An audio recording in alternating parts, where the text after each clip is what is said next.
Good morning, everyone. Yes, one more time. Okay, welcome to day 2 of this magnificent summit. Did you guys have a good time yesterday? Did you learn? Was it worthwhile? Okay. I'm really pleased to hear that. I know we are so excited to have you all here. This day is going to be another amazing day, and I just want to make sure that you all know what an incredible day this is going to be. Today's theme is going to be innovations. Yesterday's theme was it takes everyone or everyone together. And we heard some fabulous, fabulous speakers and panelists yesterday. We heard from San Jose Mayor and Oakland Mayor talking about all the wonderful innovations that they're doing there too, acknowledging that it takes everybody if you're going to have a successful and sustainable comprehensive plan. If you're going to have a substantial and successful impact on our community and on our young people. And speaking of young people, how incredible were our young leaders from yesterday? Can we give them a round of applause?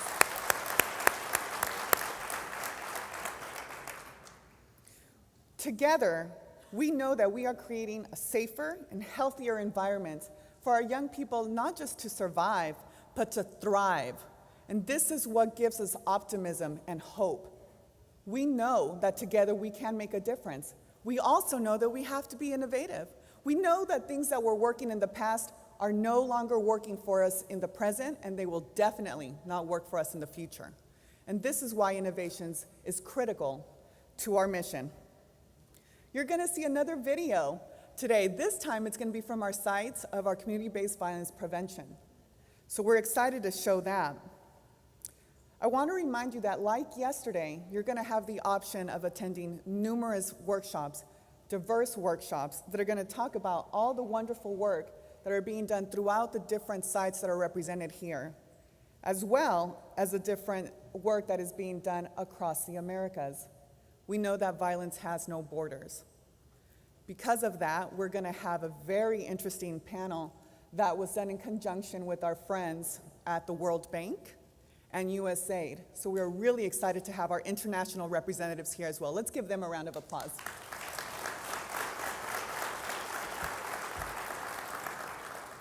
And we know that it takes so many different people. We have so many wonderful organizations and representatives from different places here, but I do want to give a special shout out to the YMCA. Where are you folks? Can you please stand?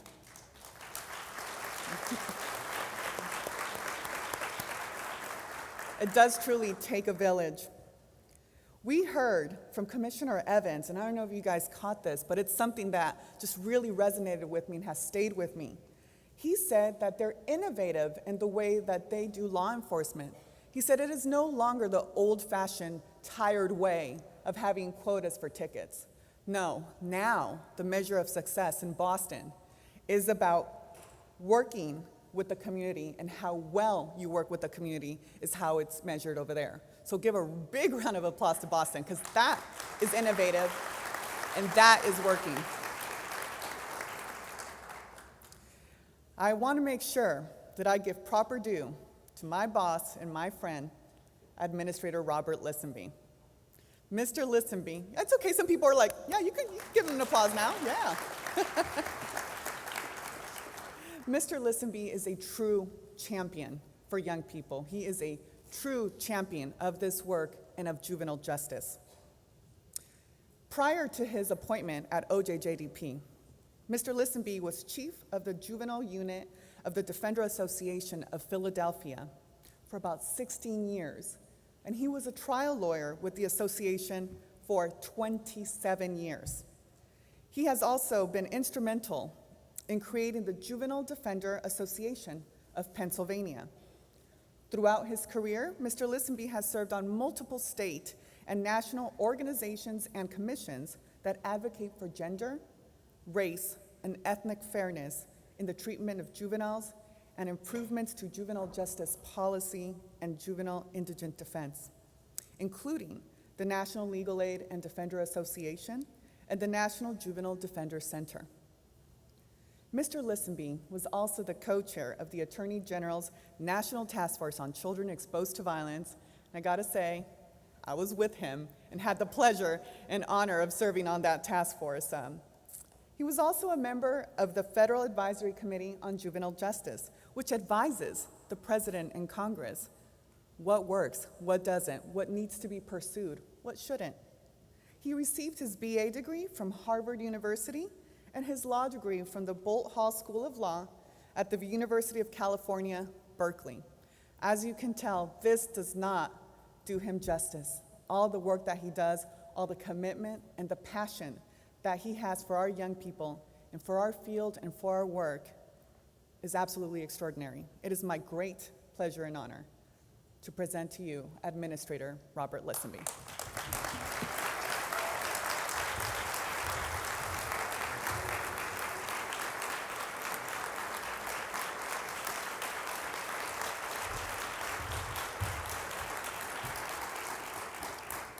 Good morning, everybody. It's really an honor and a pleasure to be here. Georgina, thank you for that warm introduction. It's just so great to see so many of you that I've seen across the country. As Georgina mentioned, this is our 5th National Summit on Preventing Youth Violence. And I want to thank all of you for taking time out of your busy schedules to come here. I know that given the intense nature of your work, that it's very difficult to step away from that day-to-day activity and to take 2 or 3 days out here in Baltimore to meet folks from across the nation who are working on the very same critical issues that you work on. But I guarantee you, from what I've seen, it's going to be worthwhile. As you already know from yesterday's agenda, we put together a program that we hope is inspiring and informative, and one that provides plenty of opportunity for all of you to talk to and learn from people from other communities. So much of the inspiration that we saw yesterday came from leaders who have chosen innovative practices and procedures, and from young people who gave you background on their particular experiences. And I was moved in so many ways to just sit down, take notes, and think about the kinds of experiences our young people have. I want to pause for a moment to thank the staff of My Brother's Keeper Task Force, my staff from the Office of Juvenile Justice and Delinquency Prevention, as well as the Developmental Services Group staff who worked so diligently to put this summit together. I'm sure that you'll join me in appreciation for all their hard work, so can we please give them a round of applause?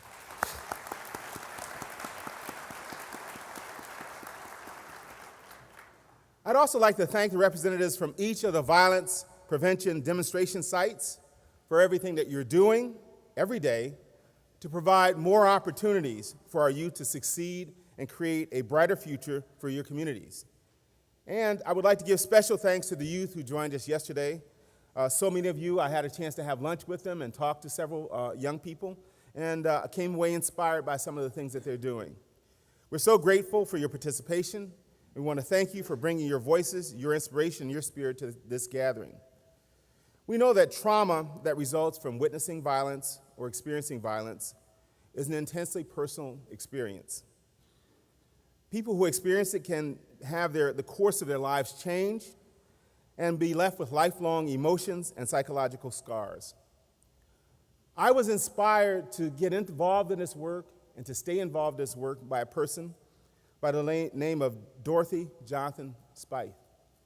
She is the leader and founder of Mothers in Charge. She didn't remember how she inspired me. We were together in 2007 at a violence prevention conference in Philadelphia, and she told her story about how her son had been tragically killed. And I listened to her, and I promised myself that I would do everything I could in whatever endeavor I was going to be engaged in the future to make sure that when I reported back to her that she would know that I had done something well and done something positive to try and address violence in our country. Yesterday, I had the honor and pleasure of seeing her for the first time in about 8 years. We were just sitting next to each other at a table.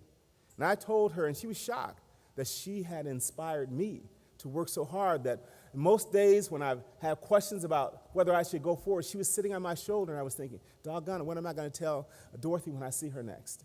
But Ms. Spieth, if you're present here in the audience, would you please just stand up or raise your hand so you can be acknowledged? There you are.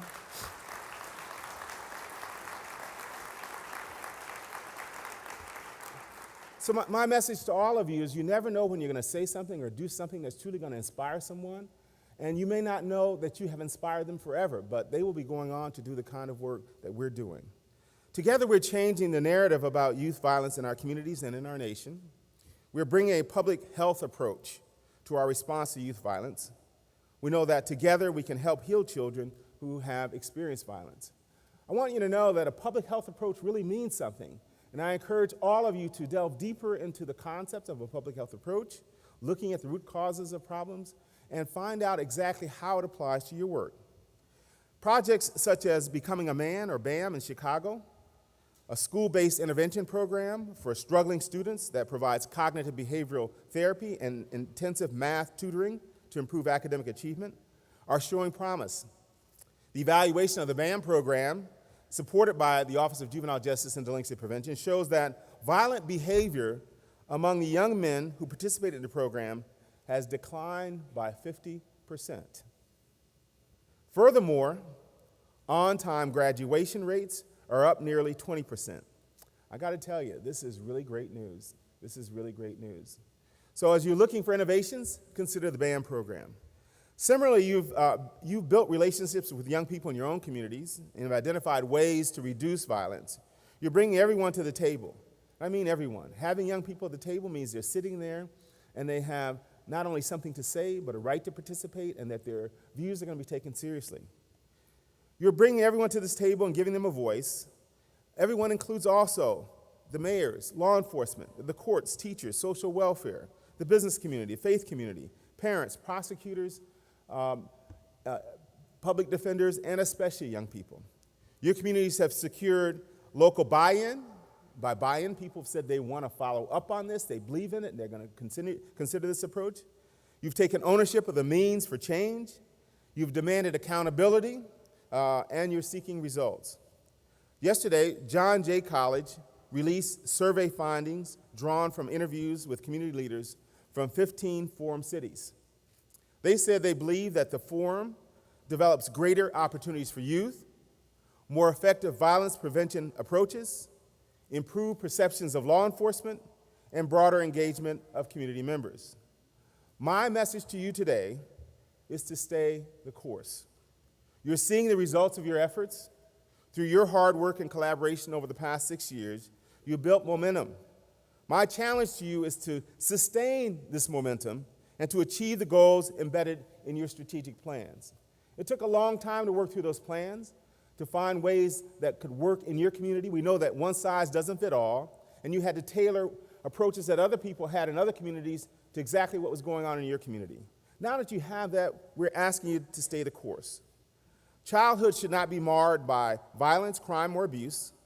Reducing youth violence in our communities is a top priority for the Department of Justice and will remain a priority. The growing body of research on adolescent development and the impact of violence and trauma on healthy development will continue to inform our policies and programs. We are still at the beginning of understanding what trauma really means for kids. I know that we have lots of trainings and lots of programs and policies that we're developing around it, but how it actually works in your community is something you're going to have to study and learn. How you can apply some of the programs that we've heard about, such as Healing Hurt People, or going right to the hospital and seeing what happens to kids who still live after the violence has impacted them, that's something you're going to have to find in your communities and figure out how it works. So many of our nation's youth struggle as a result of their experiences with violence. Moreover, this nation pays a very heavy price for that lost talent and energy.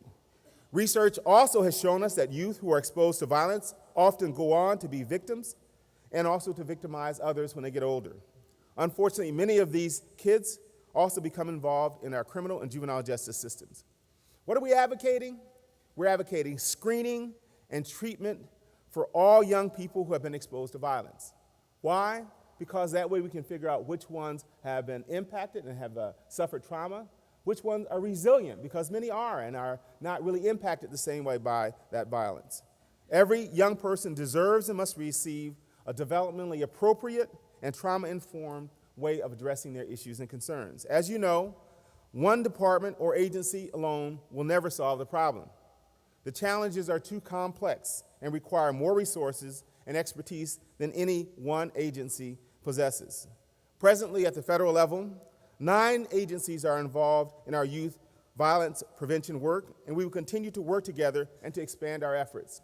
And as many of you know, in the Forum Site cities, not only are we together at the national level, but when we come to the Forum cities, we bring out the representatives of our respective agencies right there in the cities where you are located, so that you can collaborate with them and continue to collaborate after those of us who are at the federal level leave your place. Also, we have another example of innovation. The Office of Juvenile Justice and Delinquency Prevention and the Office for Victims of Crime have partnered on the Supporting Male Survivors of Violence initiative.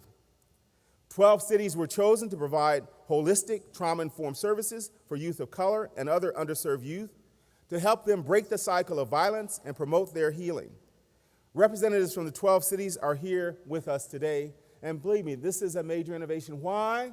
Because young men often don't consider themselves to be victims or survivors. They think that's somebody over there. And the fact that we're reaching out to them now and asking them to get the proper treatment that they need in order to break that cycle of violence is something that's truly innovative. We're finding solutions that work. Once we saw troubled youth as a problem, today we embrace the vision that youth violence is not inevitable, that youth violence can be solved. Each of you is involved in important work that is transforming your communities, and we want to stand with you. Together, we are offering our children, our families, and our neighborhoods hope where little or none existed before. And we're building a better future for our nation. President Obama has said, change will not come if we wait for some other person or some other time. We are the ones, and we've been waiting for. We are the change that we see. So with that, I thank you, and I'd like to take this opportunity now to introduce our next speaker. Our next speaker is the Secretary of Labor, Thomas E. Perez. Secretary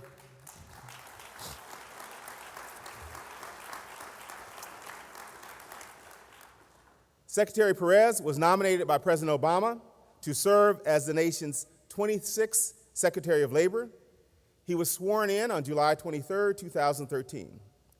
Previously, Secretary Perez served as Assistant Attorney General for the Civil Rights at the U.S. Department of Justice. During his tenure of nearly 4 years, he oversaw the effort to restore and expand the division's achievements. Secretary Perez has spent his entire career in public service.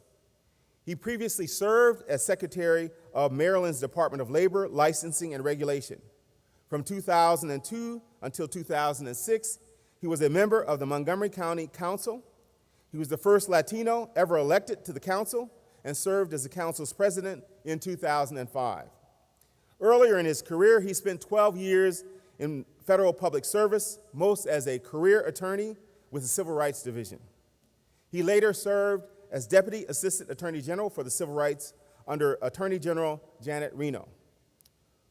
For the final 2 years of the Clinton administration, he served as the Director of the Office for Civil Rights at the U.S. Department of Health and Human Services. Secretary Perez was also a law professor for 6 years at the University of Maryland School of Law and was a part-time professor at the George Washington School of Public Health. He received a bachelor's degree from Brown University in 1983, and in 1987, he received both a master's of public policy from Harvard University's Kennedy F. School of Government and a Juris Doctorate from Harvard Law School. He lives in Maryland with his wife, Anne Marie Stoutenmeyer, an attorney with the Washington Legal Clinic for Homeless, and their 3 children. Please join me in welcoming Secretary Perez to the podium.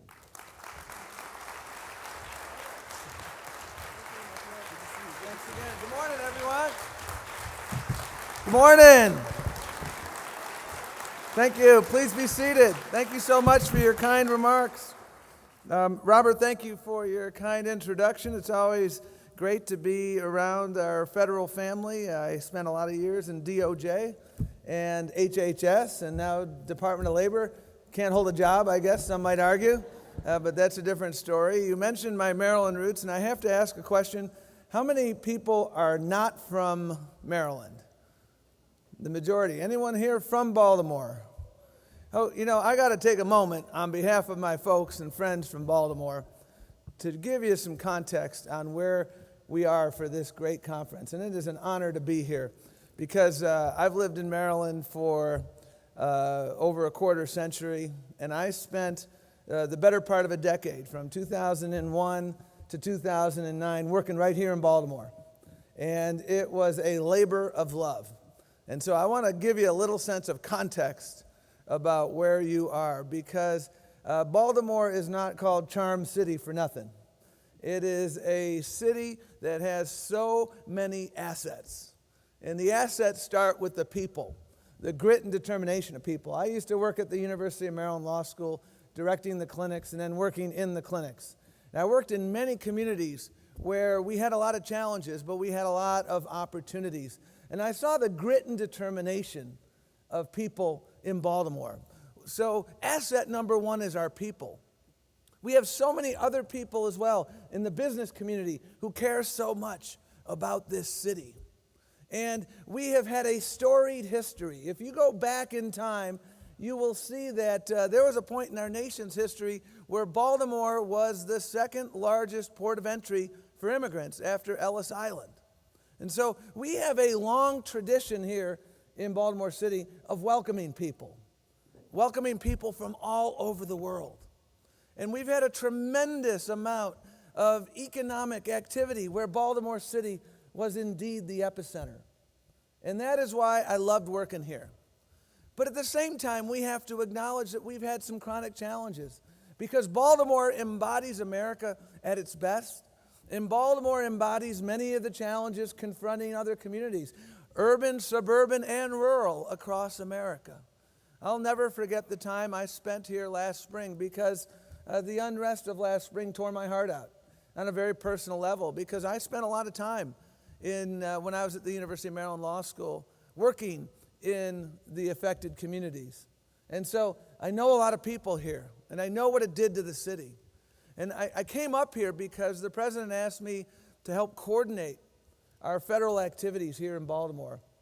And I'll never forget my visits. I came up here with Arnie Duncan, then the education secretary. We went to a school called Frederick Douglass High School in West Baltimore, a remarkable school with remarkable kids. And I'm a firm believer that if you're going to make progress, you've got to listen to people. I haven't had an original idea in years, and I pride myself on being a good listener. And I remember vividly listening to the young people in Baltimore at Frederick Douglass, one of whom said, you know what, I got game, but there are these other schools where they have all the AP offerings and we don't. I want to be more challenged. Heard from a young woman who said, you know, I want to be a nurse, but I don't know anybody who is a nurse. Heard from another person who said, you know, I'm late for school very frequently because I can't sleep at night because of the gunshots. And these meetings ring in my mind as if they were yesterday, my friends. Because again, a city with great promise, a city with great assets, and a city that is bound and determined to turn that moment into a movement to build a new normal here in Baltimore and set an example for the country. And that grit and determination, out of a moment come a movement. That grit and determination of this city is where you sit right now. And that's why I'm so proud to be back here. And I'm so proud of the fact that we're hosting this event right here in this city, because so many of the opportunities and challenges we talk about occur and exist here. Baltimore is a microcosm of what is so great about America, and it is a microcosm of the unfinished business of America. That journey that started in the Revolutionary War, the journey to form a more perfect union. And as we talk about the issue of youth violence, it strikes me that where we need to start is we need to summon our values that inform everything that we do, and basic operating principles that inform or should inform every single thing that we do.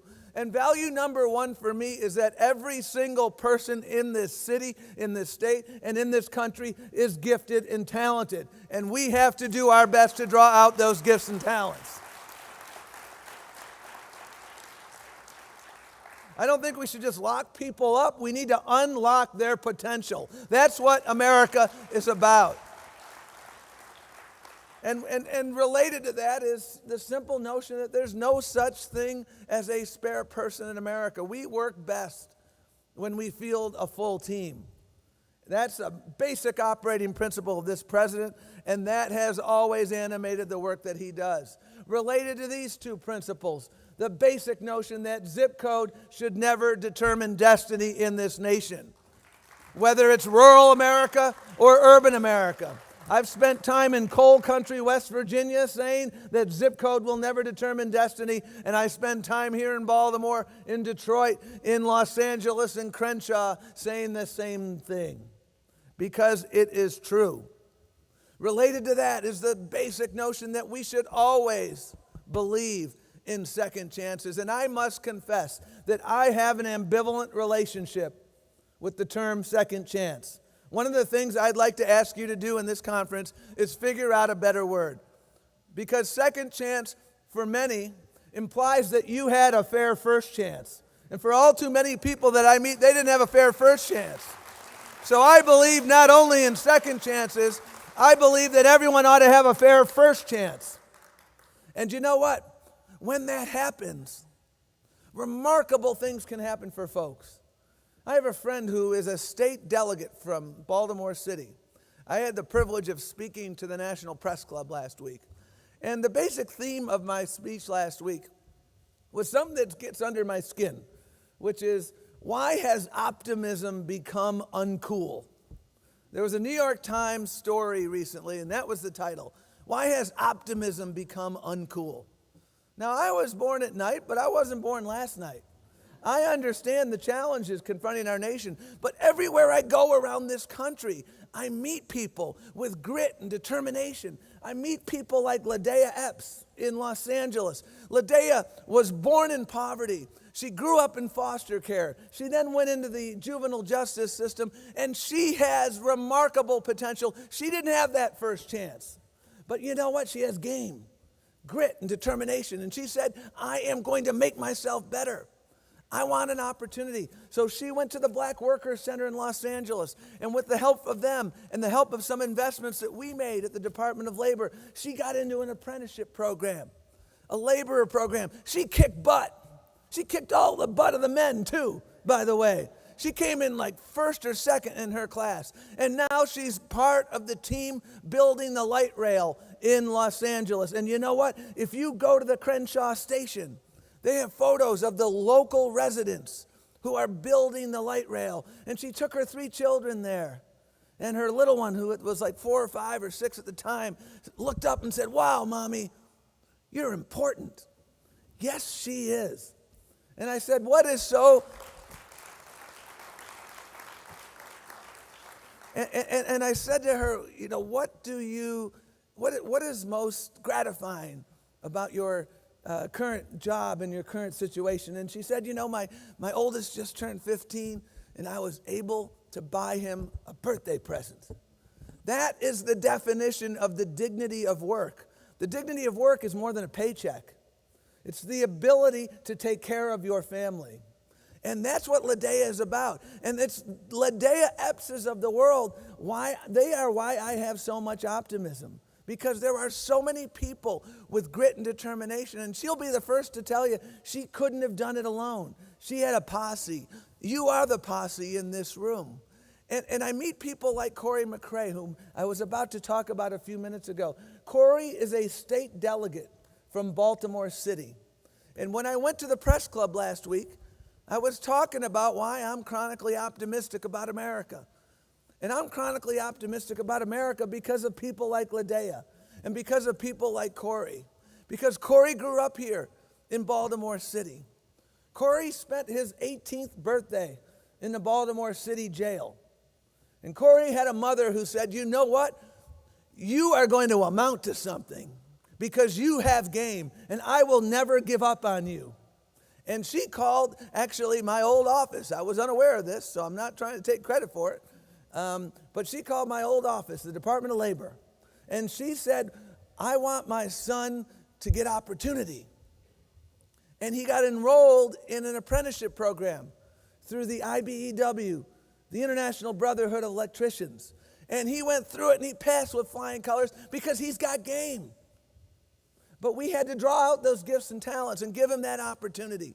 And now Corey is a dad, a state delegate. And one of the bills that he passed last year, first-term state delegates in Maryland seldom get their bills passed. But Corey's bill got passed last year. And you know what it was? It was a bill granting voting rights to people who have paid their debt to society. 40,000 people benefiting from the work that Corey did. And it was passed, and he had to overcome one more hurdle because our governor vetoed it. Bad move, dumb move, but they overrode the veto. That's what this is about, folks. That's why I said we have to summon our basic principles. Every person is gifted and talented. There is no such thing as a spare person in America. Zip code should never determine destiny. And we all do believe in second chances, and you need to help me build a better word because we have to make sure that everyone has a fair first chance. And those are some of our basic principles. But I'll tell you, as someone whose family came here from the Dominican Republic, the thing that my folks hammered into me, and the next core operating principle, is that education is always the great equalizer. My father died 42 years ago tomorrow, June 29th, 1974. And he died, he worked his way to an early grave because he had taken a second job. I'm the youngest of 5, and it was college time, and he didn't have enough money. So he had 2 jobs, and he was working day and night. And unfortunately, he had a bad ticker. And so they taught me, though, and I was the beneficiary of things like Pell Grants that enabled me to get through. But we need to understand, as we're moving forward with strategies for young people, that education is indeed the great equalizer. And education here in Baltimore, one of the first things we talked about in the aftermath of the unrest is we need to introduce programs like P-TECH here in Baltimore. For those of you unaware of P-TECH, P-TECH is a wonderful partnership. And I have to give kudos to IBM because it is an open source concept. And it is a simple concept of 6-year high school.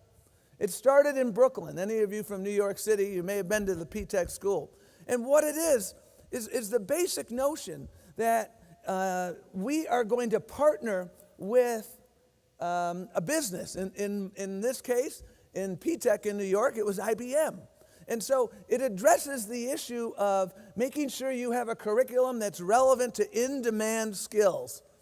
It also gives you an opportunity to have a mentor.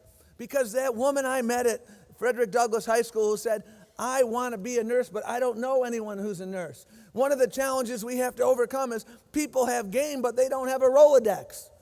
Now, this is the moment in time where for all of you under 25, I have to explain what a Rolodex is. For all of you who are over 30, would you turn to the person next to you under 30 and explain what a Rolodex is? That would be really helpful to me. Okay? A Rolodex is, you got to have access. Thank you. Take a minute or two to explain that after I'm done. Because I realized after I used that term that I was an old fart. Okay? So there you go. A Rolodex is what I had when I had my brother's friends who said, hey, Tom, I'll get you a job at Sears because I know you need a summer job. Or I'll get you a job at the highway department. It's people I could call on to get work and get opportunity. And those Rolodex are, some people call it social capital. That's it's not abundant in Sandtown. It's not abundant in Flint. It's not abundant in Georgetown, in Detroit. It's not abundant in Crenshaw. And that's why we have to work on that. And so that is what it's all about. P-TECH is about a 6-year high school where you have a rigorous curriculum giving you an opportunity, if you so use it, to go and get your associate's degree free of charge and an interview with a job. And you know what? I went to Sarah Good Academy in Chicago. It was a school that was high poverty, high minority, high performing. Anyone who says that those 3 can't happen in America is full of it because we see it everywhere. High poverty, high minority, high performing. And that's what it's about. education is the great equalizer. And the innovative work that IBM is doing. And I'm so excited that it's coming here both to West Baltimore and to East Baltimore, because those kids who are at Douglas, those kids who are at Dunbar in East Baltimore, they deserve access to that opportunity. And you have been working so hard at so many levels. And the P-TECH model illustrates the other operating principle, which was really the theme of yesterday, which is that we are all in this together.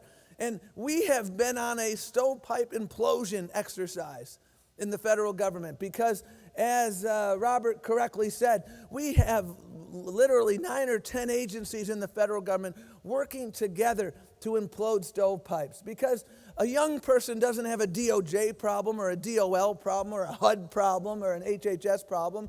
They have a challenge, and we have to come together. So our operating philosophy is we implode stovepipes, and we're building one big sandbox. It's a sandbox of opportunity. And so we're all in it together at a federal level, doing the same things at state and local levels. And I had the privilege of working at local government and at a state level as well. And I'm observing the stovepipe implosion at a state level, and it is so exciting. Watching the engagement of public health officials here in Baltimore and elsewhere, because this is indeed a public health challenge. And that young woman that I met at Frederick Douglass talking about how she can't sleep at night, we have to understand the public health dimension of these challenges if we are to succeed. We have to make sure we continue to engage educators, faith leaders, NGOs, all of you, because you know what? You are all in the front lines. You have so much to bring to the table. And we have to do, as I mentioned before, we have to make sure we listen to the voices of youth, because all too frequently we adults talk at young people as opposed to listening with young people and learning from young people. And I want to say to all the young people who are here, thank you for being a serial activist. Make sure you're holding us accountable. Make sure you're telling us what we're doing right, and more importantly, what we're doing wrong, so that we can learn from you. Because you know what, I'll say it again, I've seldom had an original idea in my life, but I do pride myself on being a good listener. And we refer to ourselves, and this is my next principle of engagement, and it's a principle that every single agency uses. We are the Department of Labor.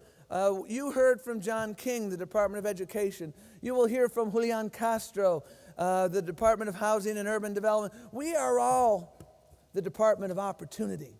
And we have to make sure that opportunity is indeed available for everyone. And I am a firm believer that if you want to move forward on youth violence prevention, we have to make sure that we provide people career pathways, job opportunities, so people like Corey McRae can go and get that IBEW certificate and punch their ticket to the middle class. That is why we invest so much money.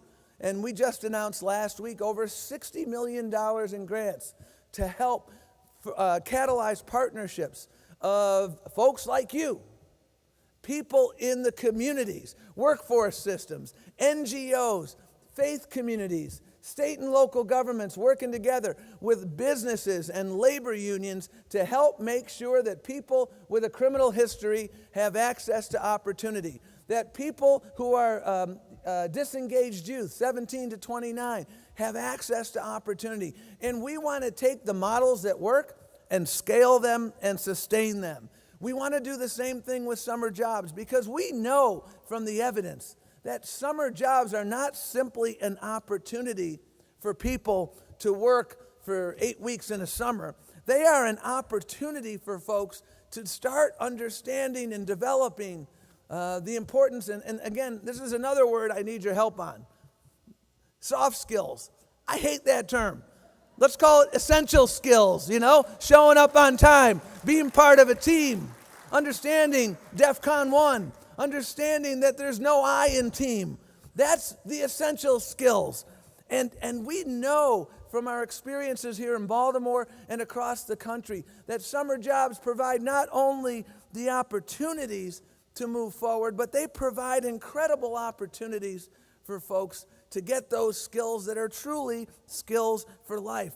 And what we also know that when you're involved in a summer job, it dramatically decreases the likelihood of your involvement in the criminal justice system.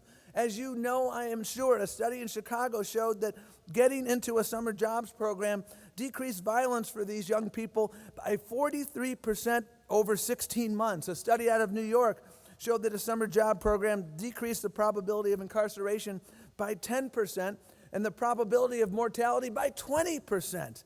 Summer and after-school job programs are critically important as well. There is absolutely nothing soft. There is nothing soft about leadership, teamwork, punctuality, and problem solving. There's nothing soft about showing up on time and learning to play well with others. You know that grade you used to get in preschool, plays well with others? Well, you know what? That's a pretty important grade in adulthood as well.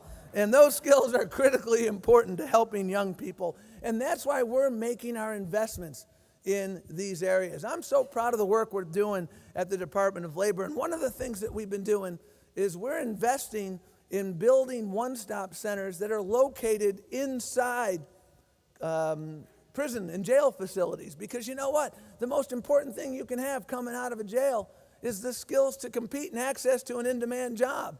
So why don't we start when you are in jail? Let's keep you out of jail.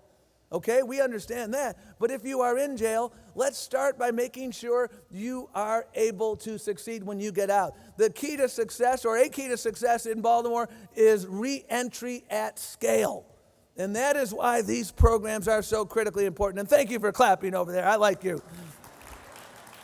So, you know, I come to you with chronic optimism because I see the work that you're doing. And I also see your commitment to innovation. Today is about innovation, and I heard you mention Commissioner Evans. I used to work for Senator Kennedy, and I used to take people up to Boston in the late 90s when I was working for Senator Kennedy because they were trying to figure out how was it that Boston went 2 or 3 years without having one young person killed with a gun. 2 or 3 years. And I'll tell you what they didn't do. They didn't adopt the lock 'em up and throw away the key philosophy. You know, if every tool in your toolbox is a hammer, pretty soon everything starts looking like a nail. And that's not their philosophy. We need to do away with that. What they did was they were smart in these issues. Accountability was key. So if you got in the juvenile justice system and you were given a curfew and you had to be home by 9 o'clock, guess what? The week after, people were knocking on your door at 9:01 to see if you were there. And that sort of accountability made a difference. And then the partnerships with the police so that they could see the police in a different light. That helped to transform the world. The holistic approach. So we know, we've seen what has worked. And the key is to scale and sustain. And today is all about innovation. And my colleagues at the Department of Justice have had innovation as their middle name, helping to promote and support the innovation that is in this room. And I leave you with this thought. In life, it is really important to understand, where we are. And I understand that there's, maybe a tendency or, you have moments where you lose another member of your community and you can't help but feel down. You wonder if, what direction the nation is heading in. And, one of my favorite people in the world is a guy named Walter Isaacson. He's a writer. He's a storyteller is what he is. And he's written a lot of biographies about a lot of people that you know. And one of the biographies that he wrote was of a guy named Albert Einstein. Pretty smart guy, from what I'm told. And Albert Einstein came here to escape Nazi Germany. And Walter tells a story of Albert Einstein writing a letter to his son in the 50s, in the height of the McCarthy era. The McCarthy era was Senator Joe McCarthy from Wisconsin, who was going on these witch hunts, really dividing the nation. And he wrote a letter saying to his son, I don't know what's wrong with America. I'm feeling like I'm having a flashback to Nazi Germany and what went on there. And then about a year later, he writes a letter to his son, another letter. And he says, this country is amazing. Just when you think America is about to fall off a cliff, there's this gyroscope. And the gyroscope reorients America and we get back on track. Because by the time he wrote this next letter, Joe McCarthy had been censured. The rational folks had risen up, and America was back on track. And the gyroscope is not a piece of technology. The gyroscope is all of you, because you are the gyroscope. And when you marshal the collective power of we in communities to understand and innovate and partner around the issues of youth violence, the sky is the limit.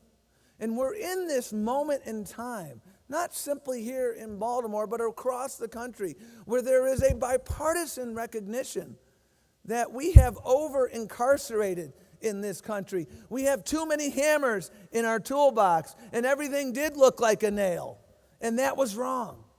And so on the left and on the right, and in between, there's that understanding that we need to take this gyroscope and shift it back. And you are in that front line.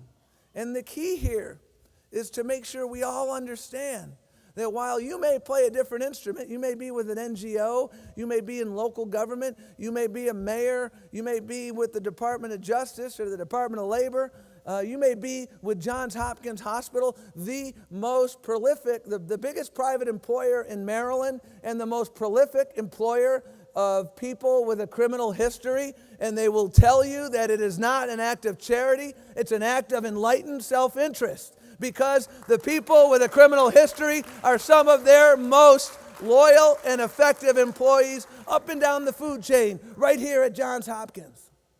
And I bring that story up because they play a different instrument, but we are all part of the same orchestra. And what we need to do out of this conference is to make sure that this orchestra keeps getting more people playing more instruments, more businesses who are hiring, more faith leaders who are engaged, more public health officials who are understanding the public health dimension of this problem, more stovepipe implosion at every single level. And when we do that, and as we do that, and I see it everywhere, I am confident that this gyroscope will continue to right the ship. And I am confident that our core values, those first principles that I articulated about zip code, about opportunity, those principles will continue to become the reality in this country, but only with your help. The arc of the moral universe is long, but it bends toward justice. But as you well know from what you do every single day, it does not bend on its own. Let's bend it together. Thank you very much. Thank you.